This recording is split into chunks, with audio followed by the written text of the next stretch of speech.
what will happen if I notice when I'm engaging in scarcity thinking and just drop it? Because the only reason because I needed or I wanted to create money fast because I was coming from fear. You might be expecting this podcast to discuss hot baths, meditation techniques, and breathing exercises. But really, those are only just pressure releases, and they don't fix the true cause. The true issue is a contracted mind.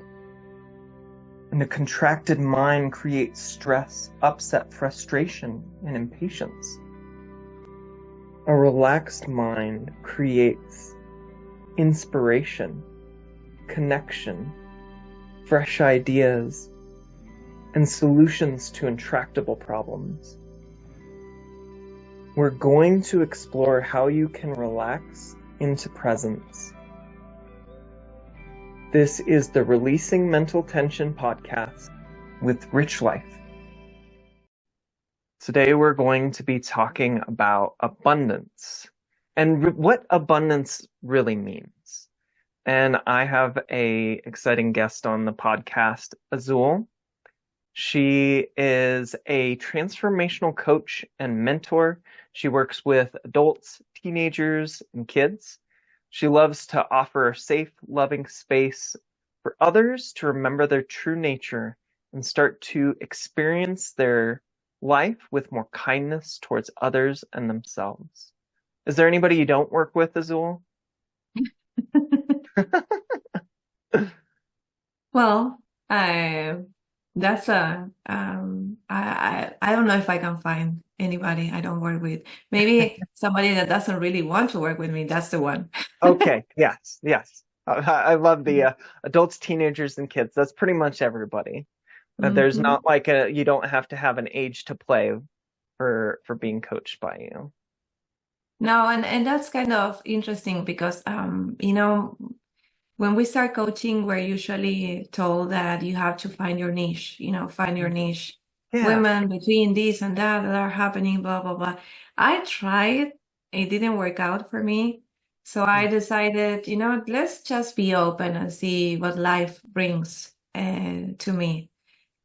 And life seems to be bringing all kind of different people. Like I coach children, 13 years old, 9 years old, teenagers, 15 years old, 21 years old. Well, maybe not so much teenagers, but uh, adults, couples, families sometimes. Mm. Um, and that's not because I think that I can coach anybody, but I do believe that anybody that feels connected with me and that feels safe around me, I'm sure I can offer that space where we both connect with our own inner guidance, because I truly feel that we are all connected to exactly the same source of information. It's just that you create the space and you hold it for that other person to listen to themselves and maybe to start feeling safe and loved and seen and more relaxed. And then their own wisdom gives them something.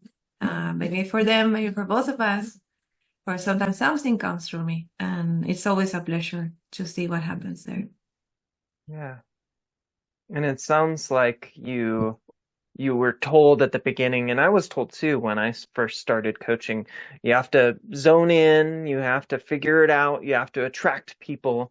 But you've found that you just have this natural abundance that it kind of came to you, it sounds like.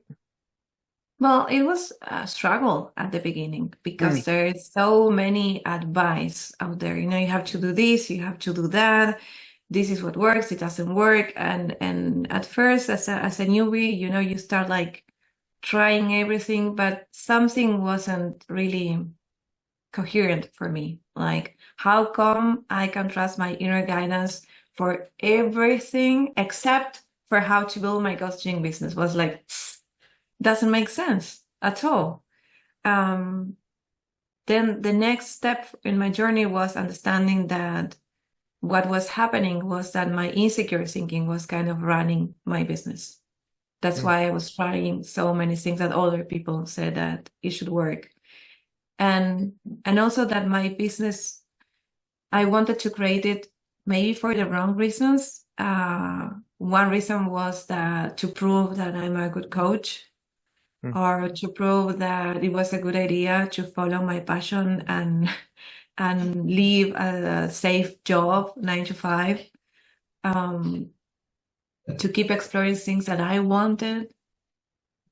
But when I saw all of that, I let that go and I reconnected with the true intention under building a business, which is helping people, helping other people.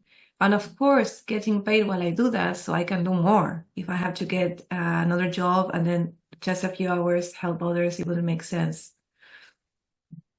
So once I saw that I really wanted to be truly in service to others, and that I have the habit of making it all about me, you know, what this means for me as a coach, and like just removing the importance on the me and putting it out there. How can I help? Who is out there like that I can support? And even in that journey, there is like a thin line. Oh, I want to help you so I can sell you my stuff. And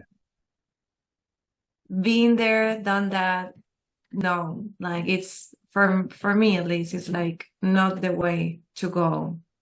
And I don't think that's something that people is advising, but something that you can understand if you're a little bit confused.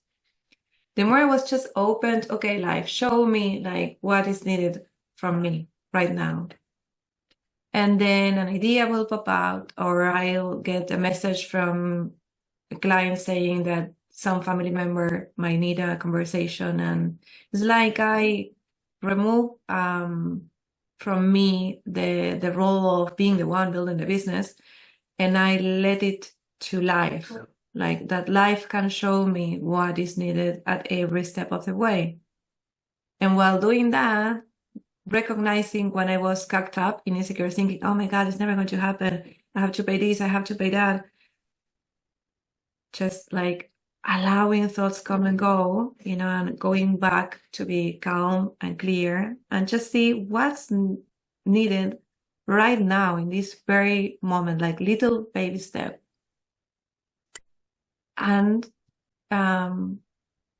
keep going, you know, keep going, keep walking. No matter what was happening, if it was like, wow, I created a program and a lot of people signed up, or wow, I created a program, nobody signed up. I've done that. Yeah. And you can get into your head about it and then in those insecure thoughts about it for sure. Exactly. And when you create an offer and nobody signs up, or maybe just your friend or your neighbor, you start having a lot of thinking, you know, like, oh my God, maybe the offer wasn't good. Maybe I'm not such a good coach. Of course, nobody, blah, blah, blah, blah. And that's not wrong. I mean, it's natural. I know it happened a lot for me. But then I was like, oh, I'm making this all about me, you know, first of all. Because even when I create something and people will sign up, I will never take the credit. Oh, they're signing up for me because I'm a good, like, maybe it was cheap. I still have a lot of insecure thinking around why people were signing up.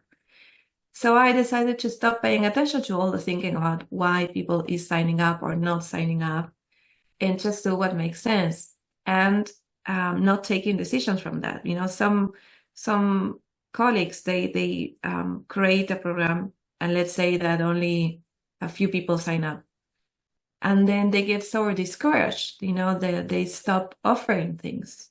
They start trying other strategies. And for me, it's all about keep working, you know, keep offering this. Maybe you learn from this offer something, maybe you don't, and keep working and keep helping people that comes to your way. Keep offering experiences of being with you, like this, like an interview in a podcast, like a free open webinar, like just a free talk, you know, like something where people can feel what it's like to be with you, to see if they connect with you. And at the same time, what was really impactful for me was to be very honest about how open I was to be out there supporting others. Because sometimes you say, oh yeah, I would like to have this amount of clients, I would like to support this amount of people. But deep down, you can be scared, or not really open, or having thoughts about, oh my God, I'm going to be so busy. I don't want to be busy. I want to have my free time. So you're not really open to that. Or you are like coming to that from a place of need. I need clients, I need to work, and of course that's understandable. And I have periods in my life where I can barely pay my bills or even buy enough food. And I have been there, and I know what it feels like. I know that when you are very cocked up in that you need that client, that person, that opportunity to work out, is the worst space in your mind to take decisions. Of course, there are real needs. You need to pay for a roof over your head. You need to pay for food. But money and opportunities are not only coming in the way you thought they need to come. So when you're really open to receive, you start seeing lots of different opportunities where you can create the money that you want while supporting others in different ways. But you have to be really open. And for me, that was a big lesson, because you can move very much in this community of these three principles, or the inside out understanding, and having kind of a relationship with your inner wisdom. And then I'm just asking questions to my inner wisdom when I'm in some kind of trouble or challenge or have to make a decision. But the rest of my life is going to be guided by me. And that doesn't make too much sense, and it's exhausting. It's like you have access to an invisible power, and the intelligence that sustains life, as Michael says, but you're only going to use it for specific things, not the rest. It's like, doesn't make sense. So when I started like opening myself up to being used by that intelligence to express whatever it needs to express through me, which I have no idea what it is, which doesn't have any connection with my sense of worth or value, then a lot of things start to happen. It's like life has you exactly where it wants you, and you start finding different opportunities, different ways to serve, more blind spots that you might have that you need to let go in order to see more, to share more.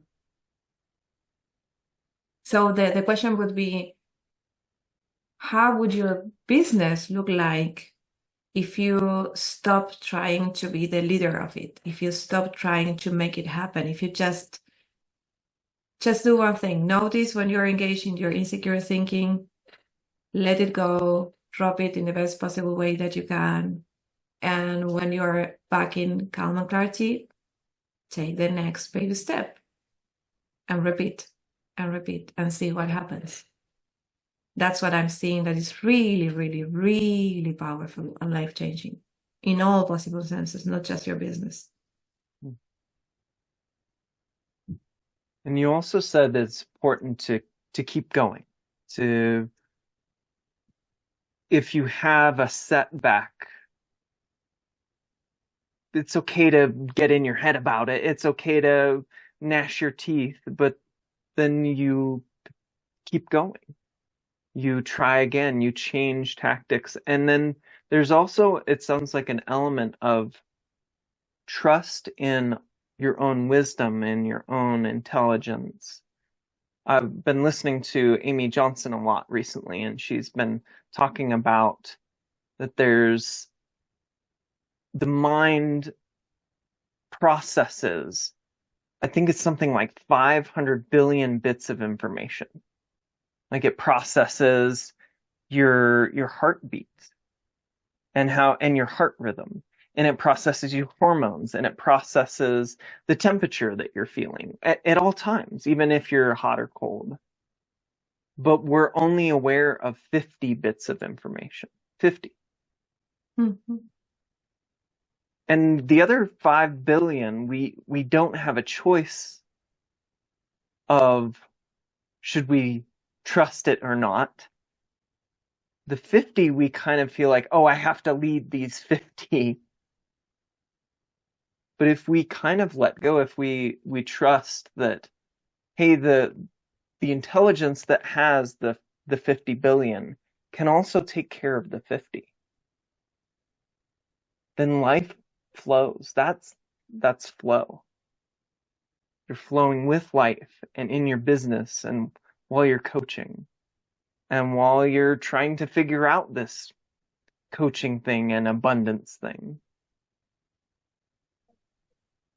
Yes, life flows in unexpected ways when you trust it. It's like it's really important to also like recognize that allowing life to inform you is not okay. I'm going to just lay down in my sofa and watch Netflix and wait for somebody to ring my door and like, hey, there you have it. It's not about that. I remember many years ago, I was working as an holistic practitioner, Reiki master teacher, meditation, all of that. And I had like a regular job, and from one day to the next day, I said, you know what? I'm quitting. I'm going to fully trust my mission in life, and I know universe will provide. And I remember I created a website in like 24 hours with a lot of resources. I spent the 24 hours building it and adding everything, and you know what happened? Nothing happened. Like no client was calling in because I assume, okay, I'm just posting the website, and the universe will feel my energy and I'll start getting a lot of requests for clients. Nothing happened. So I was like, oh my God, is this a mistake? What is happening? What I understand now was that I wasn't putting in the time. The time and attention, like everything you love, you always give it time and attention. Now I can give it that time and attention from my personal mind to whatever I feel it's important to give my time and attention, or I can be open to what life is informing me. Hey, there's an opportunity to go and talk there. Call this person, send an email, read this book. Even YouTube sometimes suggests you things that, wow, spark your mind. So for me, my journey was really kind of crazy magic in a way. Because when I started removing myself from the equation and allowing life to be in charge, I found myself quitting my primary school teacher job that was like safe, extremely safe forever in one of the best schools in the area, to start this life as an entrepreneur, which was kind of already started. That's why this time I learned, like, don't quit before you have something going on, more if you have children. And then we moved to a different city because the business grew so much that we were able to move. Then later, I always rented the place we were living. The economy is kind of very challenging in Argentina, and it's really hard to be able to buy your own house. So that wasn't even in my plans, to have my own house. I was happy renting my whole life, and that's it. And then, boom, suddenly happened. We were able to buy a piece of land and a very affordable price, 8 blocks from the beach in the city we were living. we used all our savings to do that. And then boom, I ran a program that was very successful. And I really loved that program and spending time with all the participants. And the money that I received at that moment was exactly my savings back. And then we were like, okay, so what are we going to do with this piece of land? We don't know how to build a house and blah, blah. And then my husband met somebody, my husband is a musician. He met another musician, which happened to has built his own house, like in wood style, like a cabin kind of. And we said, okay, let's try to do that. So we built this 3-bedroom house, my husband and that friend, from scratch. And in a few months, we were able to move and stop renting a house and now be living in our own house with everything that we need. And for me, that was a freaking miracle. Like, I cannot say it in any other way. And now I work as a coach. I manage my own time. I have the opportunity to spending time with brilliant people that are all my clients, because I consider all my clients also like my colleagues. They have their own source of connection with wisdom, and I learn a lot from them. And life is wonderful. Of course, there are challenges. If not, that would be so boring.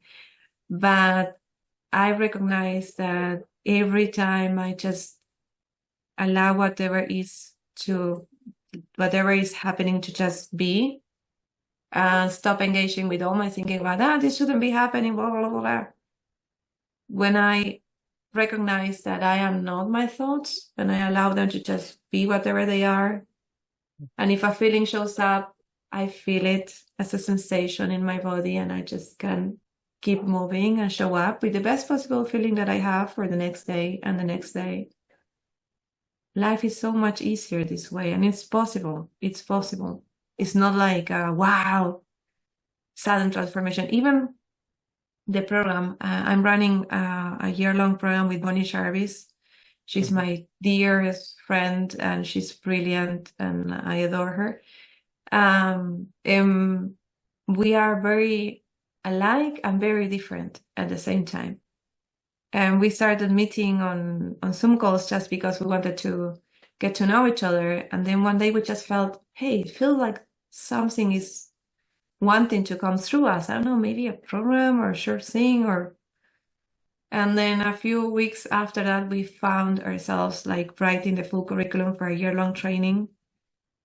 I think in a couple of days, we created the landing page in a few more days. We promoted 3 times, and the program got full for a year-long program. Wow. And we were like, wow, like it was really meant to be. And so my whole life is being lived from that perspective. And that was a very long answer for your question. I'm so sorry. And one of the things that I'm hearing in that is that it's more of an allowing, more of a disidentifying with your insecure thinking. And I think a lot of the traditional methods for creating abundance or manifesting is like, okay, I'm going to use my thought system to focus on it and to really hone in on it and contract around it, and I'm going to create the vibration. And it doesn't sound like you did that. It sounds like you more relaxed back into a trust in life. And that gave you these incredible experiences. And I think we also have to be careful, because I think our intellectual thought system will go in after and be like, look at what I did. Like, I'm so awesome. I've done all of these things, and it will take credit for what the universe has provided, has given, for something that we don't have control over, basically. And that's what I'm seeing more and more, is that we're trying to control what we're getting, but you say that it's when we let go of control.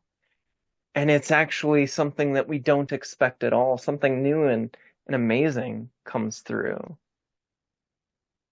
Yes, for me, let's make a connection with the principles. Sure. So in the principles, I mean, it's something that she said, that we have innate well-being, right? Innate mental health. So there's nothing for us to fix about ourselves. There is no problem at all. I might have anxious thinking, scary thinking, whatever, but that's thinking, that's not me. And the more I understand I have innate well-being, the more I really understand that, the more I notice when I'm trying to fix me, when I'm buying into insecure thinking, right? So if I have innate well-being, innate mental health, how come we haven't thought about having innate abundance? Mm.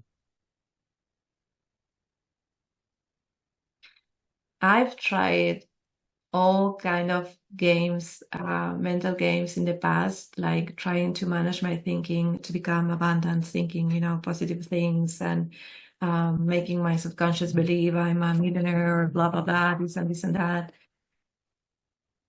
It didn't work for me, or sometimes it worked for a little while, but then now.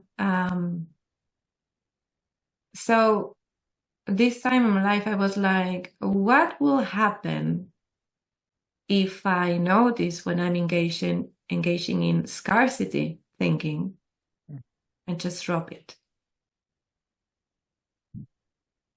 Because the only reason because I needed or I wanted to create money fast because I was coming from fear, from experiencing really challenging circumstances that I never wanted to have to live again.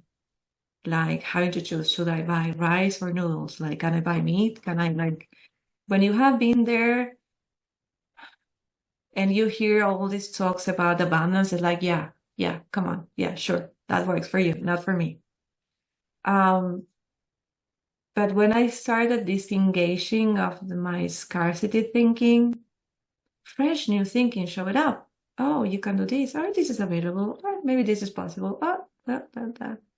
And I believe and I know as a fact that whoever is in a challenging circumstance around money, if they give this a try, if they notice when they're engaging in anxious thinking around money, scary thinking around money, or thinking, oh, it's not going to happen with me, if they just test not engaging in that and allowing some space, then fresh new thinking will show up. And then that's a part of the action. You need to act on it.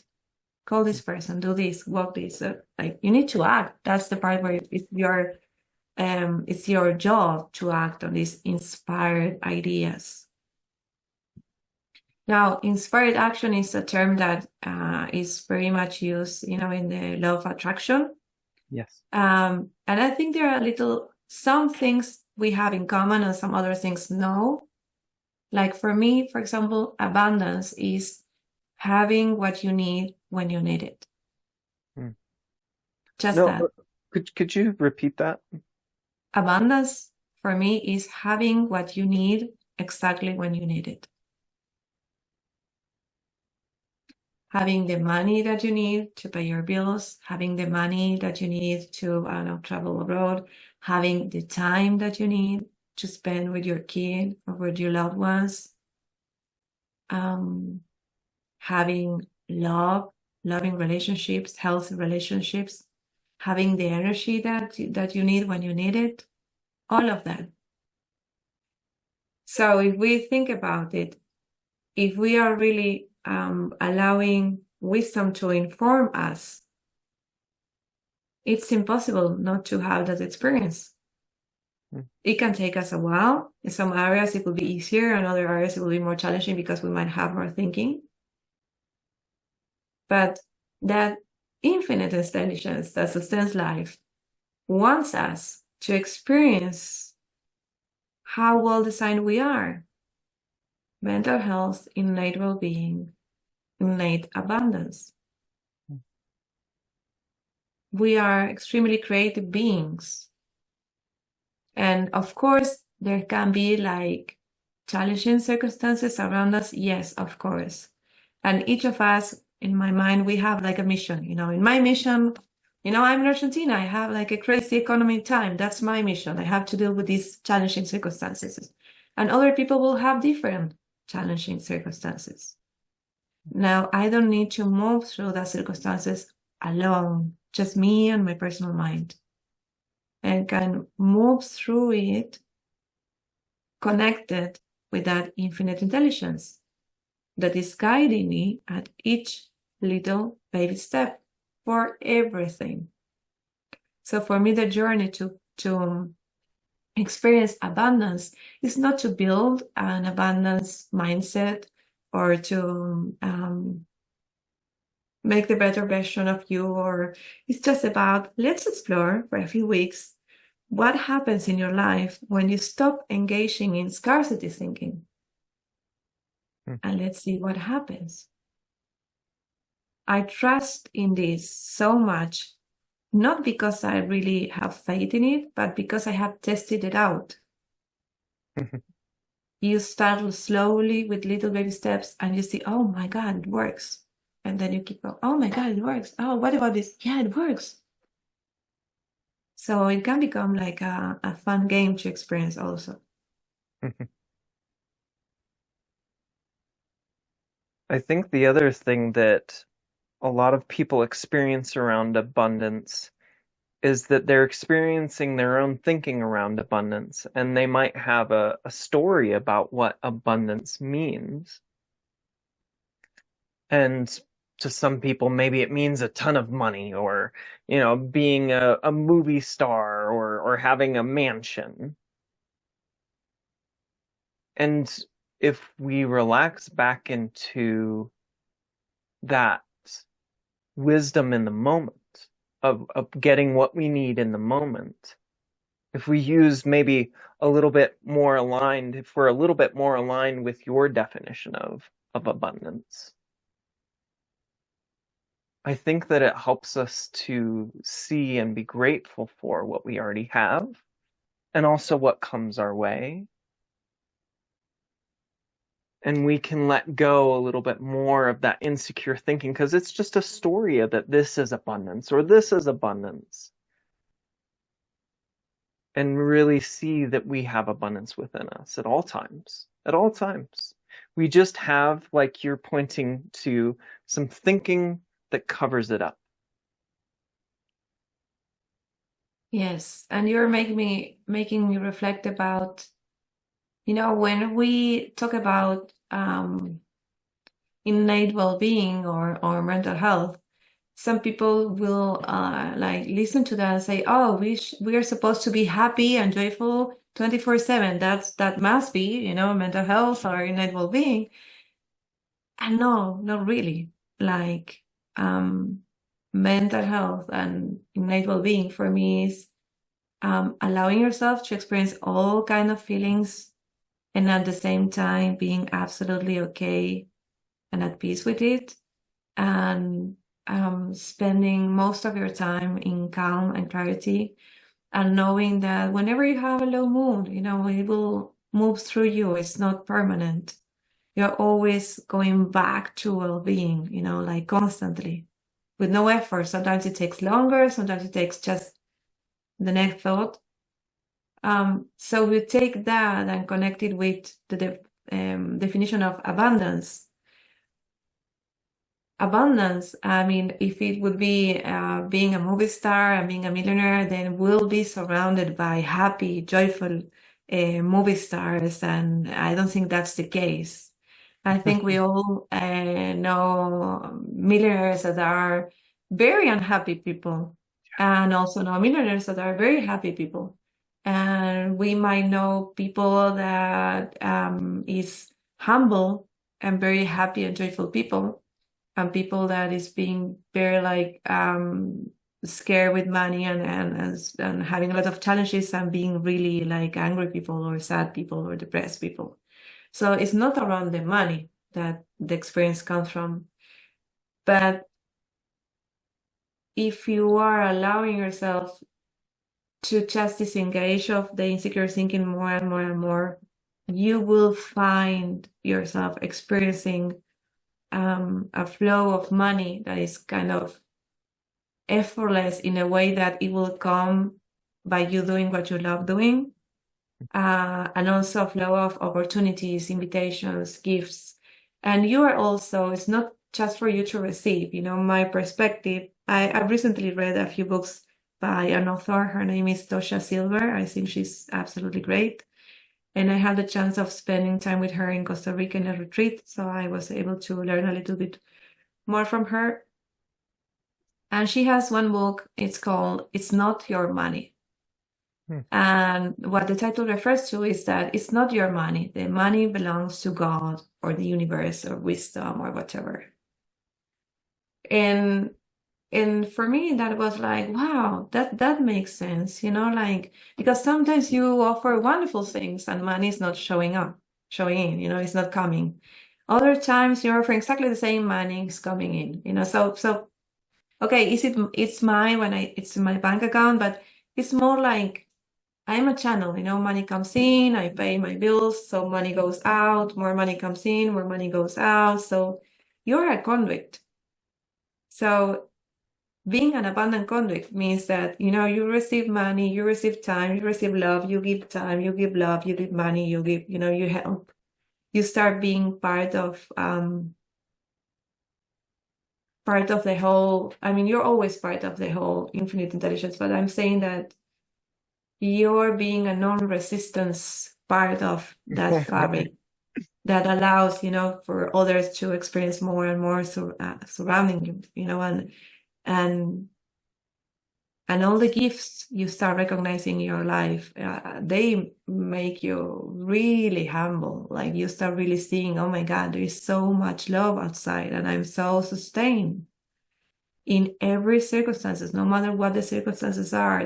That love, that abundance of having what I need when I need it, it's always present if I allow it. Does it make sense? Absolutely. I have a 8-month-old daughter right now, and when she was first born, I was freaking out a little bit about money, about finances, about how am I gonna work enough? How am I gonna pay the bills? And I want to take some time off to help raise her. I kind of want to be a part-time stay-at-home dad. And in this last 8 months, it's just kind of worked out. I dropped a lot of that thinking, and really worry is just creating a story about something that hasn't happened. So when I'm not doing that, things tend to work out pretty well. Yeah. Yeah. And because when we worry, it's like creating a bill that doesn't allow us to see through. So we are not seeing all the possible ways where we can make things work easily. Yeah. So for me, that's the reason number one that is so important to, it's not that you have to become hyper vigilant of, oh my God, what I'm thinking.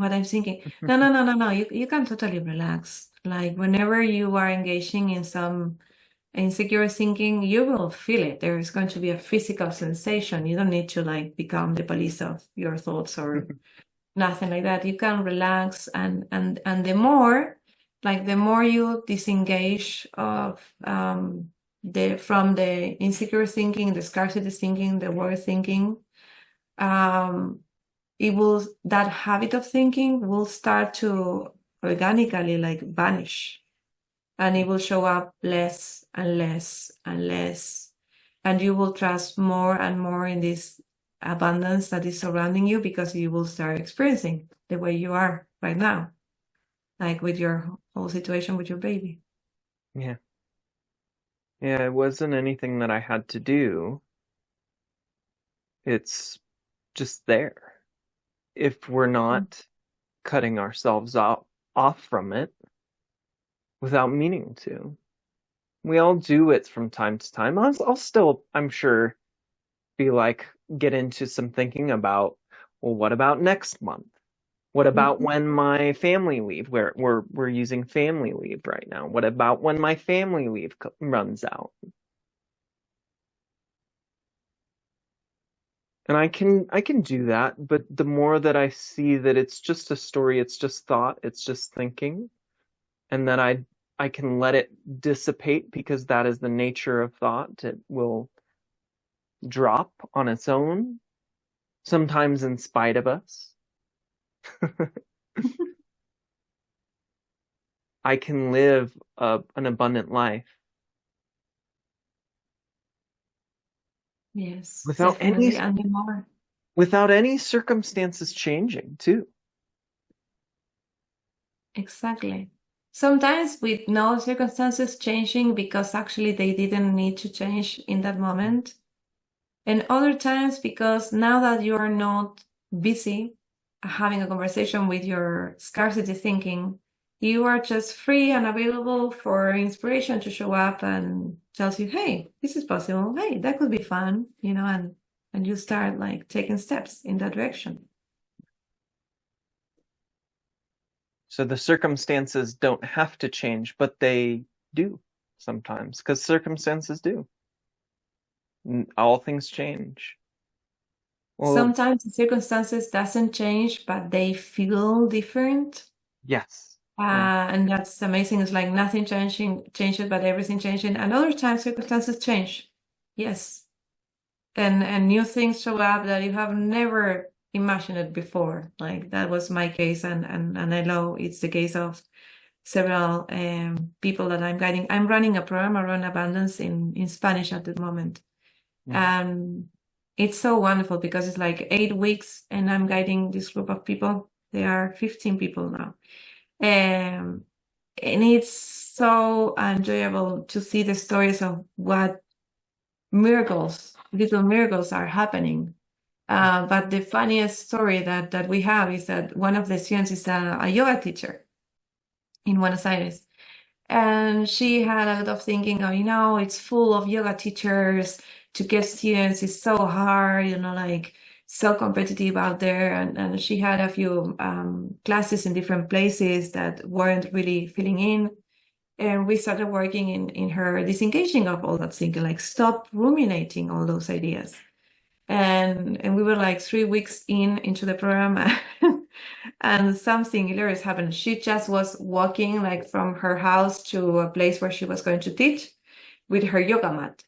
And she was just walking, and in one specific place, like an organization for older people, for retired people, where they offer different activities. There was one gentleman in the door just looking by, and when she went by, this guy say hi, or do you like do yoga? And she was like, no, actually I'm a teacher. Oh my God, he said, like, we are looking for a yoga teacher, like the one we had left 2 weeks ago, we haven't met it. Would you like to see the place? Like, would you like to talk with us? She was like amazed. So she had a very nice conversation with this gentleman, who happened to be the boss of that organization. The place for the yoga classes was absolutely gorgeous and beautiful. They met the following week to start an agreement. The class is full. Can you imagine just go walking and boom, the opportunity hits you? Like you read about the stuff in books, but the truth is it does happen if you're open, if you stop ruminating all the thinking that you have. And I just love that story, and I love the outcome that happened. But the program is not looking for outcomes. It's looking for, hey, can we disengage from that thinking for 8 weeks and then see what happens? How do you feel around it? And share like time with people that are like looking at life from the same perspective, and it's being brilliant. I'm so blessed for that. Yeah. The abundance becomes a side effect. Yeah, like a byproduct Yeah. of the journey. And it happens in different areas. For some people it's around money, for other people it's in relationships, in friendships, for other people it's in recovering well-being, like physical well-being. So it's always the same. Like we are saying the same thing, but from different angles. Like drop your insecure thinking and see what happens now around abundance, and let's see what happens now around time, now around. But it's just new opportunities for us to test it out and see that it works. That's the thing. Well, Azul, thank you so much for being on the Releasing Mental Tension podcast. She is currently guiding a year-long training, The Heart of Service, with Bonnie Jarvis and El Camino de Corazon, the year-long training for the Spanish-speaking community worldwide. Such a pleasure to have you. And where can people find you? Online or? It's a pleasure being here with you. Thanks so much for your invitation. I love speaking about these topics and speaking with you. They can find me in Coaching Journey with Azul.com. That's where, or in Facebook or Instagram, but I never remember what's my name in Instagram, but Coaching Journey with Azul.com, that's enough to find. Thank you. Thank you. This is the Releasing Mental Tension podcast with Rich Life. I'm on a mission to help people release their mental tension because I know that it helps them to be more capable, creative, and compassionate human beings. And I need your help. Please like, comment, subscribe. If you'd like more resources, visit richliferealization.com. Your vibrant life is a single thought away.